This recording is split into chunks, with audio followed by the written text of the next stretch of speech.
നമസ്കാരം, ഗുരുഭ്യോ നമ. ഏവർക്കും സ്വാഗതം. ഇപ്പോ നമുക്ക് തക്കതിരിഞ്ഞിന്റെ കൈയും കാലും നോക്കാം.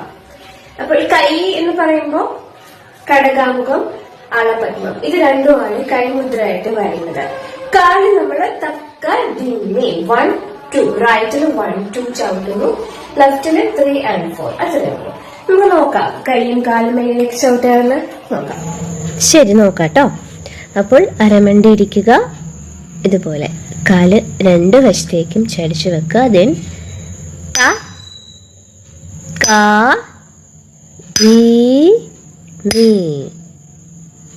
ഒന്നുകൂടി കാണിക്കാം. അളപത്മം, കടകാമുഖം.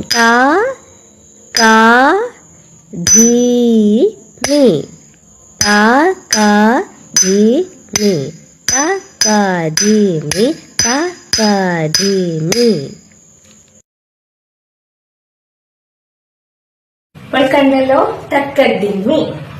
എന്നിട്ട് താക്ക ദിമ്മി ചവിട്ടി പ്രാക്ടീസ് ചെയ്യട്ടോ.